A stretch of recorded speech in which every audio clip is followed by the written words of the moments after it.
Good morning, good afternoon, good evening to everyone joining us today. My name is Daniela. I am based here in Glasgow, the biggest city in Scotland, and I'm delighted to be leading today's webinar on IELTS Writing Task 2, Problems and Solutions Essays.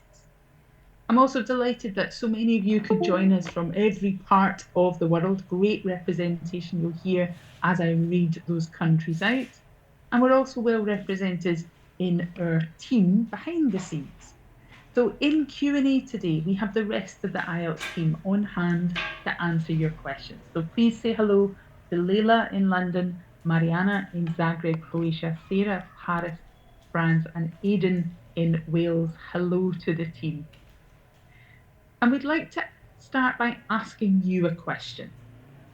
This first poll question is about your relationship with IELTS. Have you taken an IELTS test already, and what score do you need? This should pop up on your screen. If it doesn't, just listen to the question again.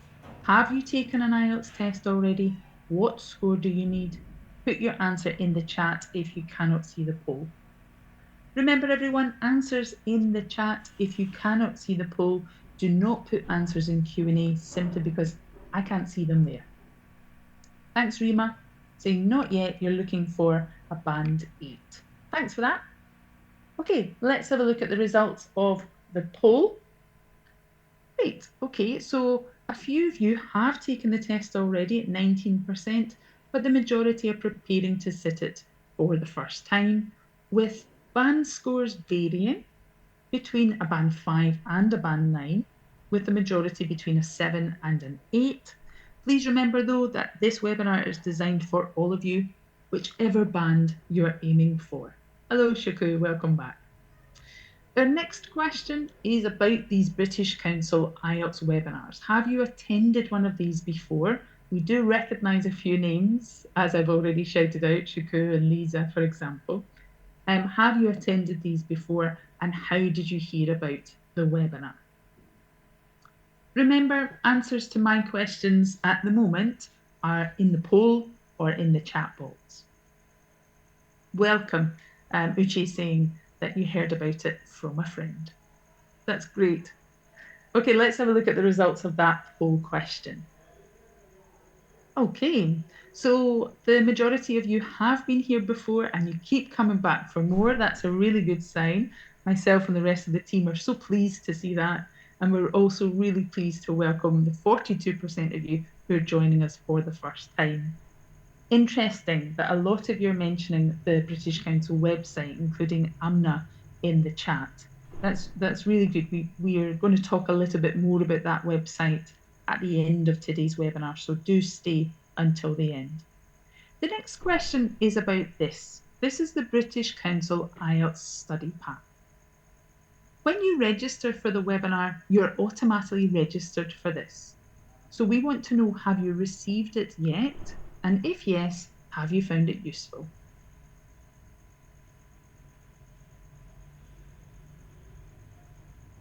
When you register for these weekly webinars, you're given your registration details for the British Council IELTS study pack. When you go to log on, you use your registered email address and the password that's been sent to you. Don't worry if you don't remember it, you can always reset it here. Let's have a look at the results of that poll, because we do have a bit of a split. So 35% of you are saying that you've not received it yet. Do click on the link. Mariana's about to share the link with you in the chat box. Do make sure that you click on that and log in, because you'll see that those who are using it are finding it very useful.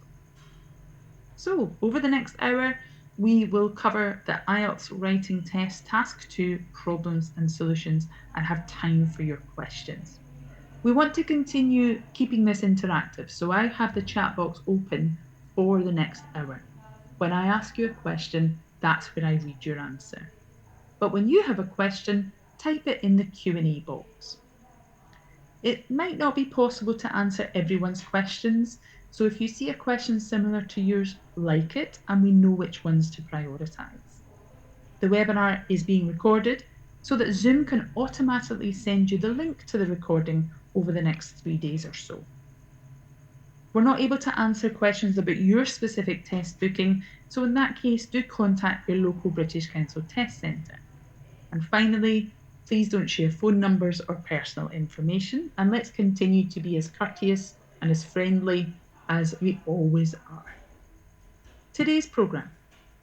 Well, we're going to start by identifying the different essay types in Task 2 before going through the process of writing your essay. That includes planning ideas, writing your introduction, writing cohesive paragraphs. Then we're going to spend some time looking at the language of those paragraphs, the language of cause and effect. We'll finish our essay with a conclusion and we'll talk about how to check. So let me know in the chat box, are you ready? Hi, Rona. Lisa says yes, Prajit says yes. Well, if you're ready, tell me in the chat box, what do we need to write in writing task 2? What type of writing is it? It is an essay, absolutely, Laura. It's an essay. Do you have a choice of essay question? Are you given a choice of questions? No, you're right, Thomas. You have to write an essay in response to one specific question. How long should you spend on this? In the chat box, please, how long? Well done, Hin and Y. Well done, Mohit. Absolutely. 40 minutes. Why do we recommend 40 minutes? Why do you think we recommend 40 minutes for task 2? Why 40? Lien says because it's worth twice the mark. You're right. So remember that the writing test is 60 minutes. You spend 20 minutes on task 1, which is worth 1/3 of your total writing mark, and 40 minutes on task 2 because it's worth 2/3 of your total writing mark. What about the word count? How long should your writing be? Marat, you were there before I even finished asking the question. A minimum of 250 words. So are we able to write more than that? Are we allowed to write more than that? Absolutely. Yes, we are. There is no penalty for going over. And in fact, we encourage you to exceed the 250 words. Great. Well done, everyone. So far, you seem to know quite a lot about this part of the test. Well, let me ask you something else. How many marking criteria are there? Absolutely, Mohammed. Not as many as 5, Prajit, but more than 2, Aisha. There are 4. The 4 criteria that the examiner looks at are task response, which is how fully and appropriately you have answered the question. The second one is coherence and cohesion. What's involved in coherence and cohesion? In the chat box, please. And it's okay to say I don't know.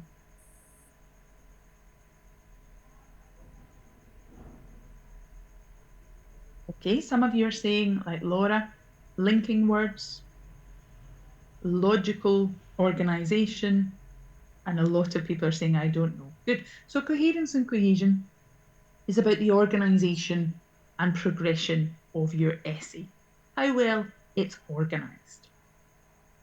What do you think lexical resource means? Lexical resource. Can you give me a synonym of that? Lexical resource. That's right, Marina. Chimena, it is, of course, vocabulary. And obviously, grammar is covered in grammatical range and accuracy. Let me ask you, what is this document that I'm showing you? What is this document on the screen now? What is it? Laura says it's the marking criteria. Lisa says the band descriptors. Yes, exactly that. This is exactly what the examiner is using to mark your writing. And look at the amount of detail that's given for each of the criterion.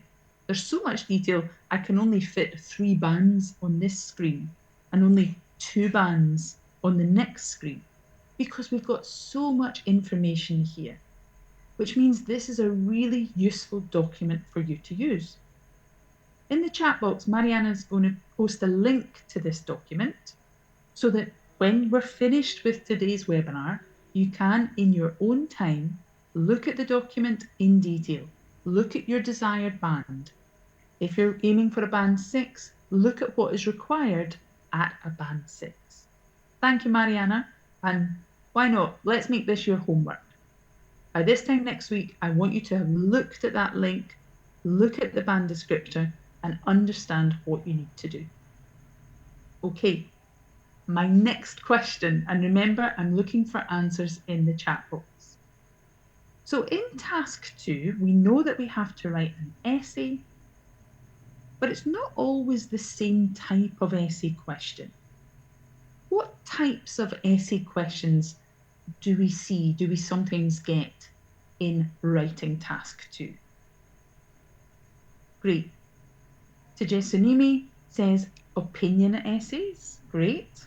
Any other types of essays? Let's start with that one then. Let's start with opinion. Task 2 often involves writing about your opinion. This is where you are explicitly asked to give and justify your opinion on a topic. It's much more about how you feel about the topic. And the keywords that we're looking for are the things that you mentioned: agree, disagree. Now, give me another one that's similar to this. What's another type of essay question that's similar to this? Laura says a discussion question. A lot of you mentioned this, a discussion question. Yes. So that involves balancing an argument. You can call it whatever you like. You can say discussion, you can say a balanced essay. I like to call it a two-sided argument essay. Chunkit calls it an argumentative essay. So what's the difference between an opinion essay and a two-sided argument essay? What's the difference between them? What do you think? So remember, the opinion essay is where you are explicitly asked to justify your opinion. Okay? And a lot of you are saying this. Opinion is just one opinion, right? So what about a two-sided argument? What do you think? Deepti says it's more like a debate. You have to weigh in, Katimbo says, on two different opinions. You must discuss the two opinions or the two arguments that are given to you in the question. All right. So let's move on to the type of essay we're going to look at today. What's the third type of essay? Remember, when you signed up for today's webinar, what did it say? What type of essay are we looking at in detail today? Absolutely, a problem solution. Thanks, Anfam. So when you're sitting on your testy, the first thing you need to do is to look at the question to understand what type of question is this. We're going to do a bit of practice of that now.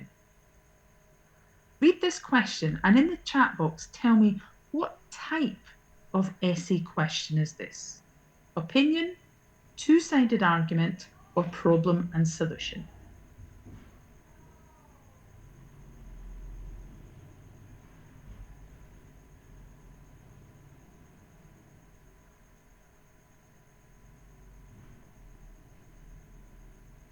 Okay, some of you are saying that this is a two-sided argument essay, and some of you are saying it's an opinion essay.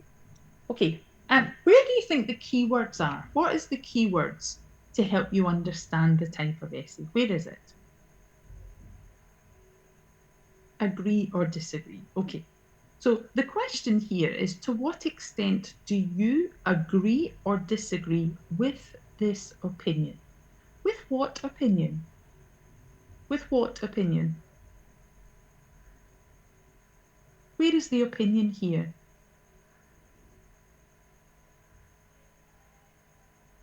James says, working from home, this second sentence, that home working has been a real benefit to workers. Good. So how many opinions are here? Are there two opinions here? There's only one. So there's two ways to help us identify this as an opinion essay. The first thing is this statement. To what extent do you agree or disagree with this opinion? And the second thing is look for the opinion. There is only one opinion. There is only one argument that we are being asked to discuss. Okay, let's look at the next essay question. What type of essay is this? What type of essay is this? Is it opinion, two-sided argument, or problem and solution? Okay, well done. Everybody's got this one. What are the causes of the problem and what measures can be taken to solve them? Absolutely. This is the one we're going to work with today, so I'm going to just come back to this in a moment. Tell me what type of essay this is. What type of essay question is this one? Opinion, two-sided argument, or problem and solution? Isnad, look again, please. Look again. Oscar, look again.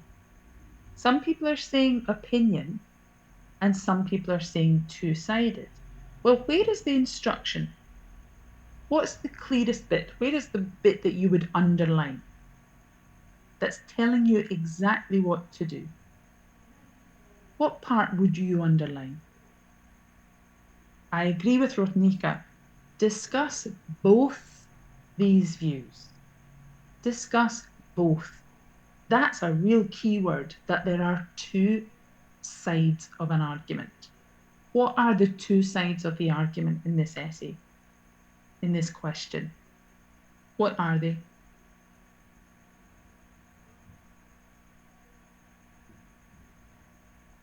Mohit, look again. Look, I want you to be specific about the question.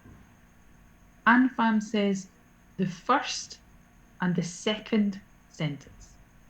So the first sentence says, it's generally believed that some people are born with certain talents. For instance, for sport, music, others are not. And then the second sentence is the second argument. However, it is sometimes claimed that any child can be taught. So as Beto says it, people are born with talents or can be taught. That sort of nature-nurture debates. So again, we've got two ways of identifying what type of question it is. Looking at the keywords that give us the instruction, discuss both these views, and reading the question carefully to identify, is there one opinion or is there two? But today, we're going to go back to this one. Problem and solution. How did you know this was a problem and solution essay? How did you know? How did you know, Hamid Reza, that this was a problem and solution? What were the keywords that helped you understand? Cornell says causes of the problem. Jimena says what can be done to solve the issue. So even though the word solution wasn't used, we had the verb solve. Good. What is the problem that we have to solve in this essay?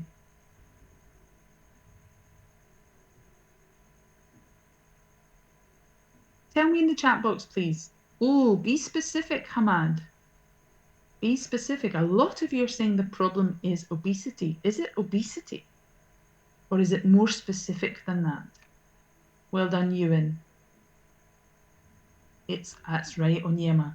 It's childhood obesity. It's important that you read the whole question carefully to be sure, first of all, of the type of essay question it is, but secondly, of the topic. Now, a lot of you answered me too quickly. You saw the word obesity and you just jumped to a conclusion that must be what this essay is about. But that wouldn't be quite right. What would it affect if you just wrote your essay about obesity? What part of the marking criteria would that affect? If you wrote about obesity in general? Absolutely, task response. because you've not fully addressed the task. This task, this question, is about childhood obesity. Now, maybe that expression is new to you.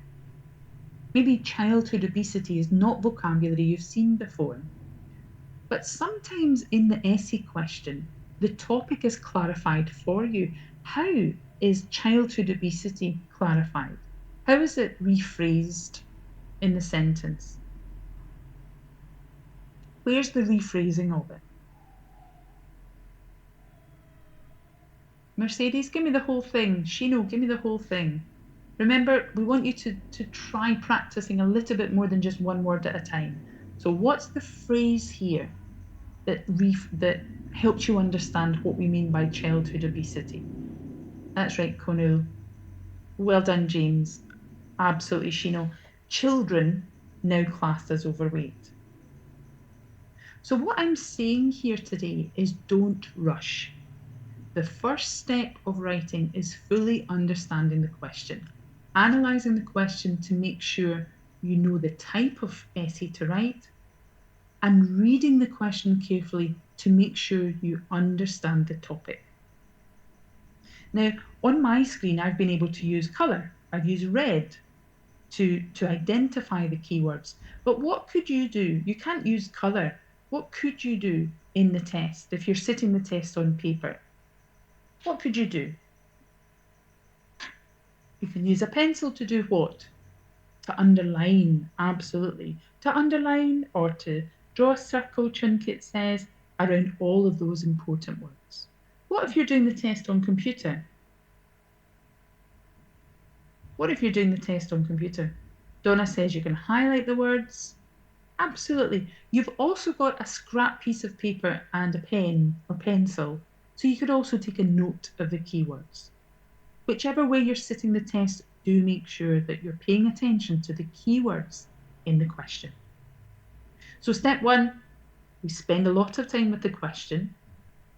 What do we do next? What do you think step two is? What's step two? Lisa says plan. Laura, before we write the introduction, we need to prepare our ideas. TJ Sunemi says we brainstorm. Now, this is how I like to do it with my students. I use a table. A table because there are two distinct areas that we need to think of today. We need to think of causes and of solutions. You do not have to use a table if you find it easier to just write bullet points or to draw a mind map, whatever works for you. But for me, I like to organise my ideas.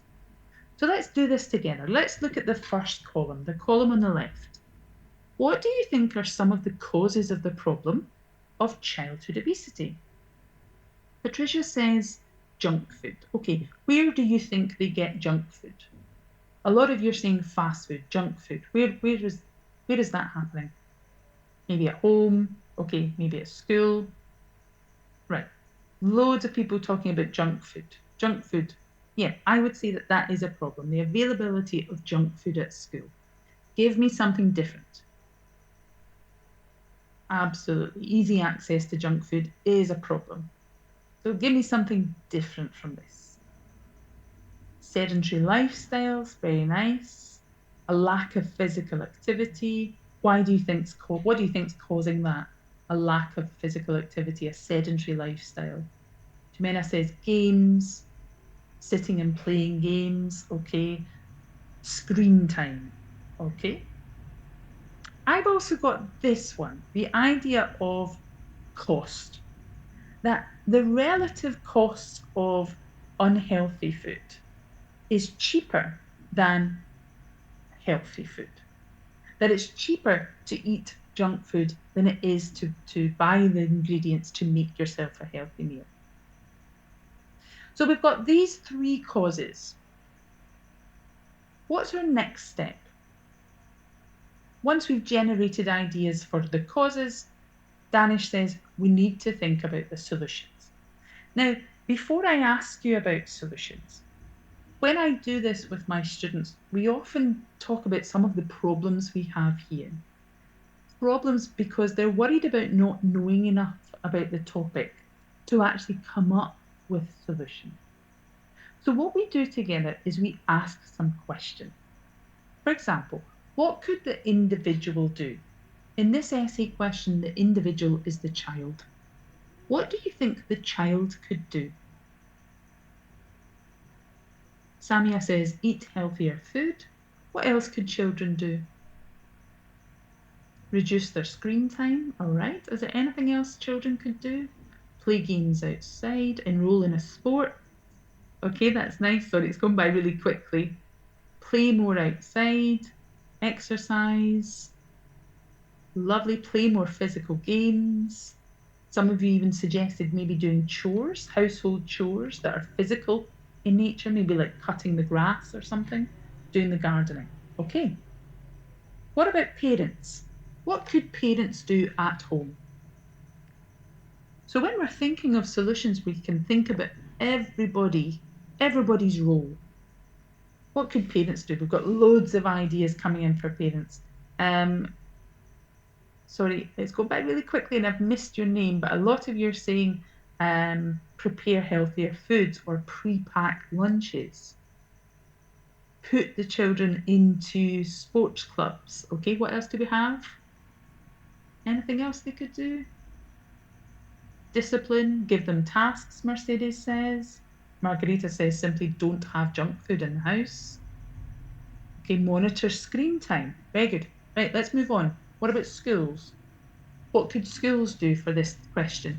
Remember everyone, answers in the chat box. We want to generate as many ideas as possible, but I can't see them if you put them in Q&A. So yes, what could schools do? Think about the role of schools in this topic. Educate about nutrition, absolutely. Provide nutritional meals, offer healthier food, raise awareness, organise sports days. Brilliant. Let's think beyond that. What about companies and businesses? Let's think about traditional sort of fast food outlets, things like McDonald's or KFC. What could they do? What could they do?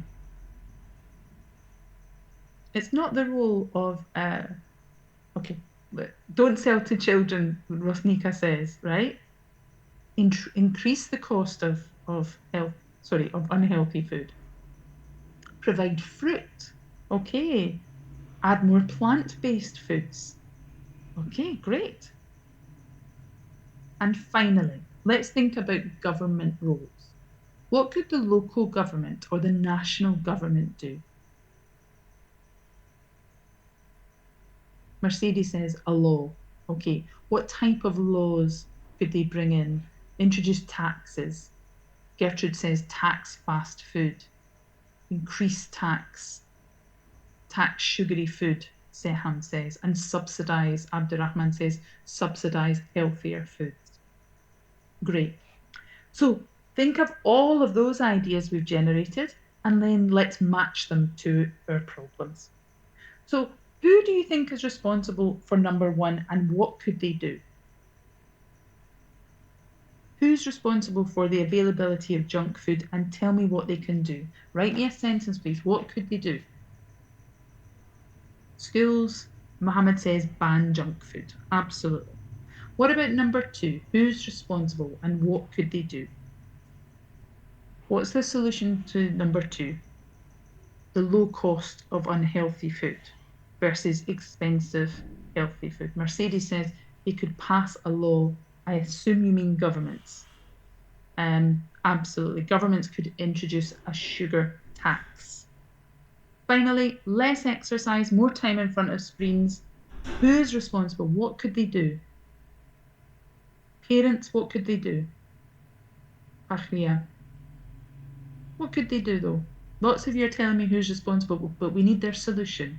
What's their solution?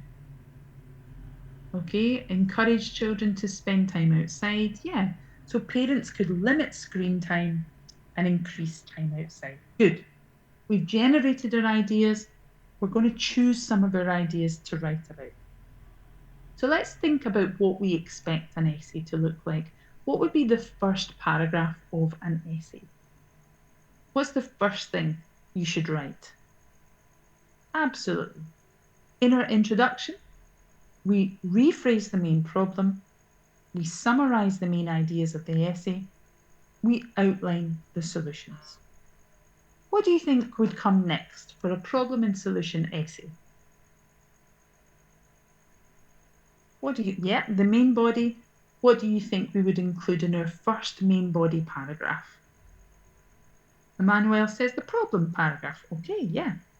So in this case, the causes, detail the causes or the problem and their effects, the impact of those problems.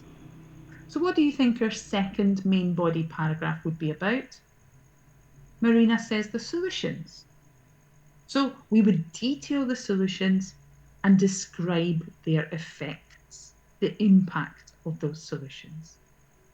And how do we finish our essay? Good. Our conclusion, where we refer back to the main problem and we summarise the solutions. Is this a structure that you've seen before? Is this a structure, an essay structure that you've written yourself? Tell me in the chat box. Okay, most people are saying yes. Some people are saying no, but most people are saying yes. So for that reason, I want to do a slightly different structure today. The introduction and conclusion are the same, but the difference is in our main body paragraphs. In our first main body paragraph, it's not just about causes, it's about a cause and its solution. What do you think our next main body paragraph will be?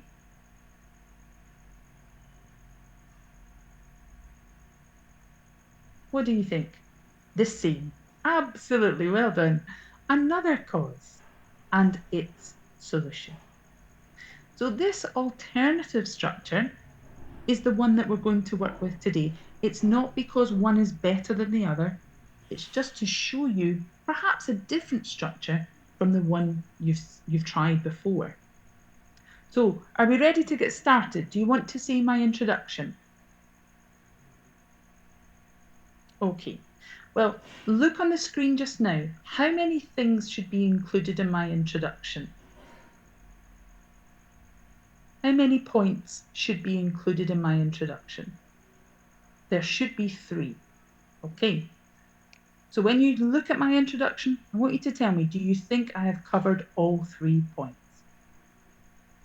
I'll give you 30 seconds.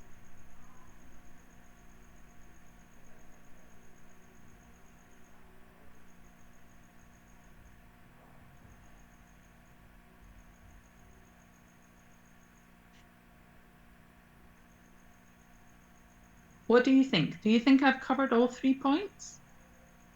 Let's look at it in detail with colour. And for this, I'm going to use a poll question. And I want us to identify what each sentence is doing here. So the next poll question 4, tell me, what is the first blue sentence doing, this very light blue? Is it outlining the solutions, rephrasing the main problem, or summarising the main ideas of my essay? The second sentence, the one in red, what's that doing? Is it outlining the solutions, rephrasing the main problem, or summarising the main ideas of my essay? And what about the final sentence? It's in a very dark blue. What's the purpose of that sentence? Is it outlining the solutions, rephrasing the main problem, or summarising the main ideas? Do try to answer in the poll if you can. If not, you can give me your ideas in the chat. The only place we ask you not to put your answers is in the Q&A because I can't see them. Katimbo, can you tell me which one you're talking about? Taiba, can you tell me which sentence you're referring to there? Thanks, Katimbo. You're right. Absolutely right. What about the next one? Okay, what do you think it might mean, Madiha? Estella, what sentence are you talking about there? Remember, answers in the poll or in the chat. That's right, Mohammed, well done. Okay, so let's have a look at the results. So the first sentence is, of course, is rephrasing the main problem from the question. Rephrasing because we don't want to copy the language of the question. We want to show the examiner that we understood the question and that we've got the vocabulary to talk about it. The red sentence, absolutely well done if you got this. This is summarising the main ideas, summarising things that I'm going to look at in my essay. And finally, of course, this dark blue sentence is, in a very general way, is outlining the solutions, is mentioning the solutions. So what do you think? Have I shown the examiner that I've understood the question in my introduction? Good. I hope so. And do you think the examiner understands what they're about to read? What we're about to talk about in the essay? Great. That's the job of a clear introduction, to set it out for the reader, for the examiner, exactly what they're about to read. Okay, so we've done our introduction. What comes next? What's the next part of our essay? The main body. And how many main body paragraphs are there? For my example today, there are 2 main body paragraphs. So I'm about to show you one of my main body paragraphs, and I want you to tell me, is it main body paragraph 1 or main body paragraph 2?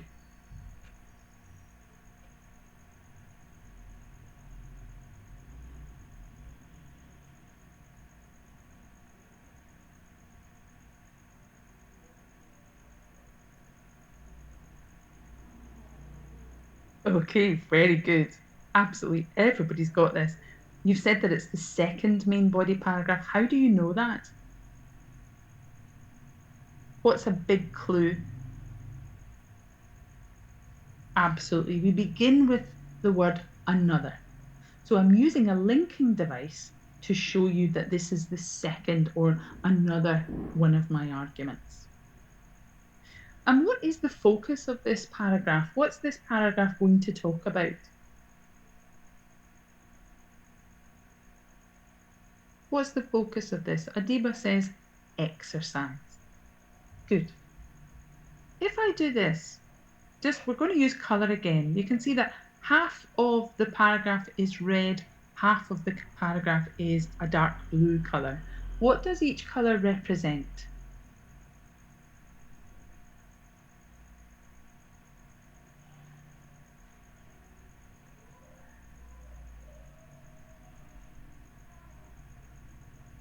So tell me what the red represents.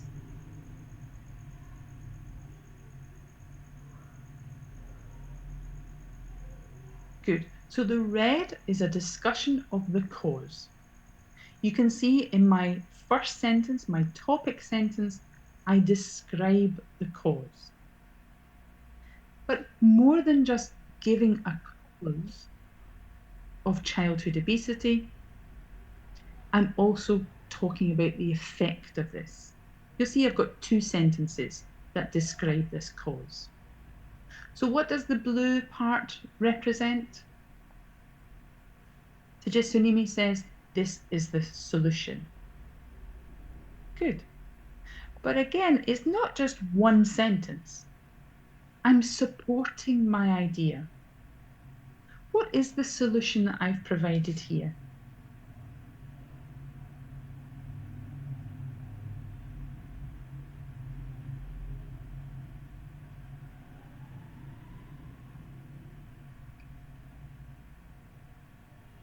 The role of the parent, Mercedes says.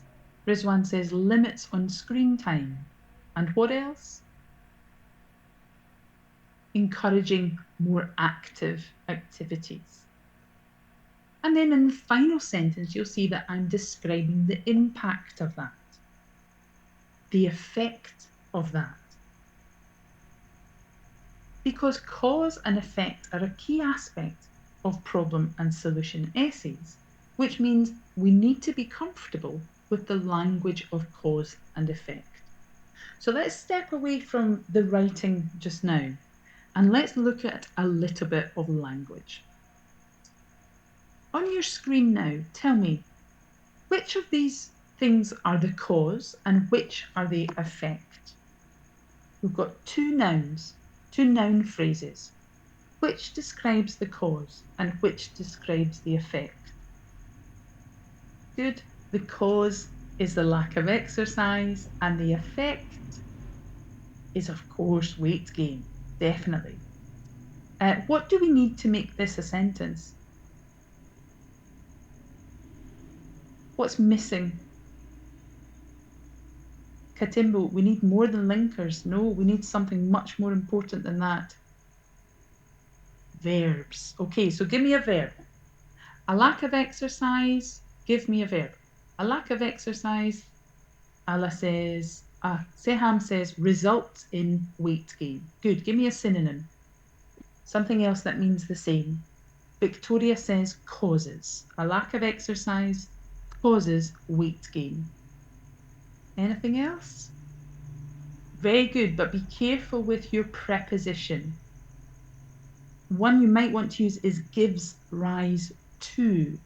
A lot of you, including Safi, said leads to. Prajit says the same. Another one could be a lack of exercise brings about weight gain. And a final one, a lack of exercise accounts for weight gain. Can you give me another example in the chat box, please? I mean another example sentence. I'm going to give you a word, isolation. What does isolation lead to, cause, bring about?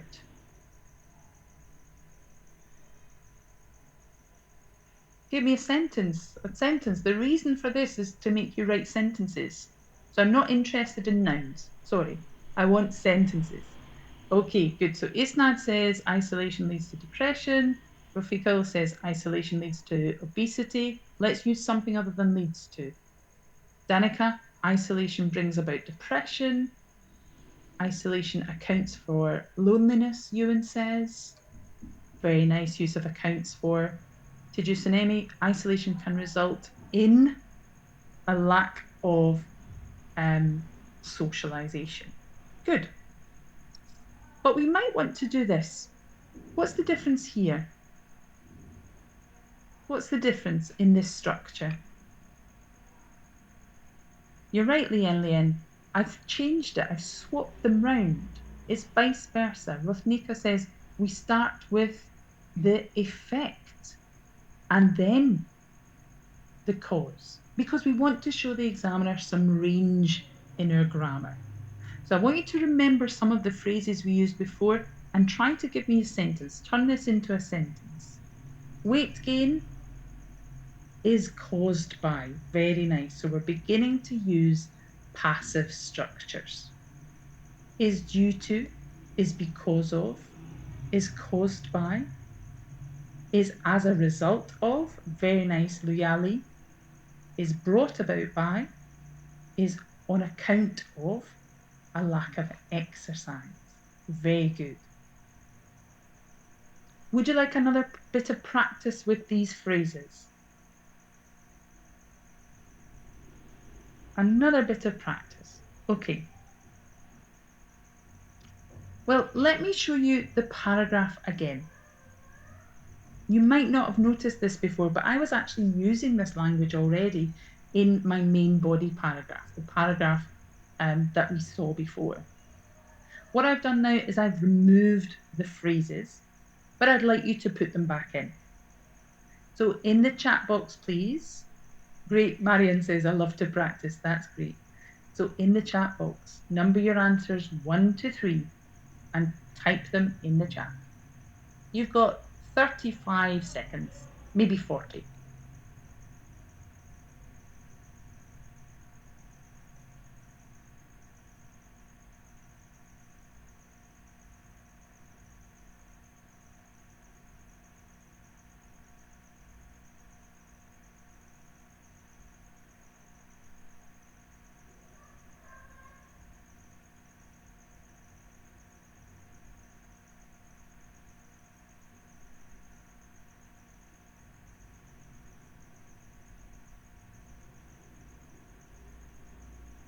Another 10 seconds. Make sure you number your answers so that I know if you've got them right. Well done, Gertrude. Just be careful with your typing. I think it was just typing, not spelling. I have to say, your spelling so far has been really good today. I know Mohammed spoke earlier about having problems with spelling, but I'm seeing it really well. Hi, Kuya. Okay, let's have a look at the answers, and I want you to tell me, how did you get on?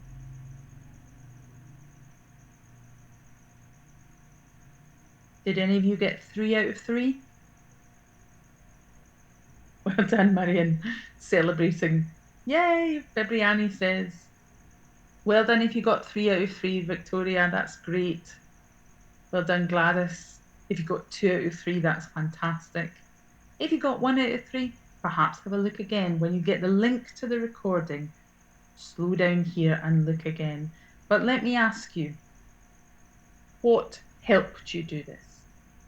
What words in the passage, in the paragraph, helped you make your choice? The prepositions, Cornel says. What are the prepositions? Which of the words here are the prepositions?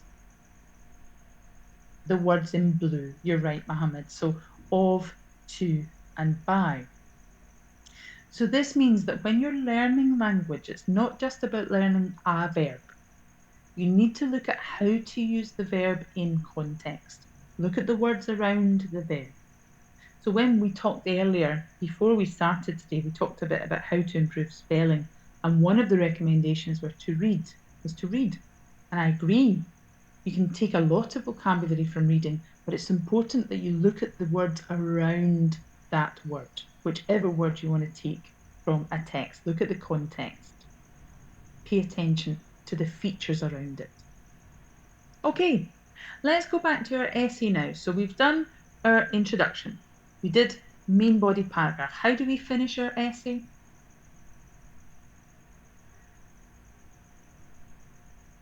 Okay, a conclusion. And do you remember what we include in the conclusion?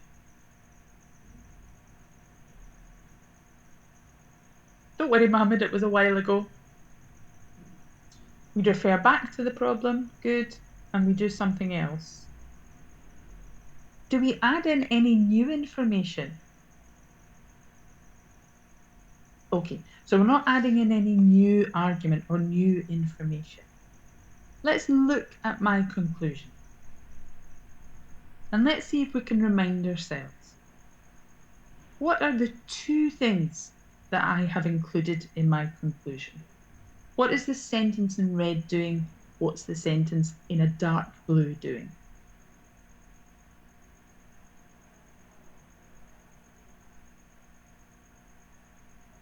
So that I can understand your answers, can you answer in a sentence, please? What is the red sentence doing? What's the dark blue sentence doing? Thanks, Kunal.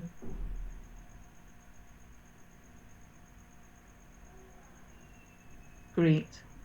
So the red sentence, as a lot of you identified, is referring back to the main problem in the question. It's reminding the examiner that you have addressed that problem, that you have understood the question and you have addressed it. So the part in blue is absolutely summarising, as Rafiko says, summarising the solutions that you have given in your essay. So no, you're not adding anything new at this stage. You're just reminding the examiner, the reader, of everything that you've covered so far. What do you think? Would you be able to write a conclusion like this? It's 2 sentences. It's 2 sentences. Mohit says, I hope so. I know that you can. Mohammed, I know that you can. It's 2 sentences. You don't need to think up any new ideas. You just need to summarise the ideas that you've already discussed. Okay. Would you like to see my full essay? Tejusini says yes. Mercedes says, okay, all right. Rita says, yes, please. Okay. Lena says, yes. Okay. Right. When you give your essay to someone else, what do you expect from them? when you show your essay to a teacher or to a friend, what do you expect them to give you? Rothneka says feedback. You expect feedback. So we're no different. I expect some feedback from you. We're going to look at my essay and I'm going to ask you some questions about it. So this is the full essay. I know it looks quite small,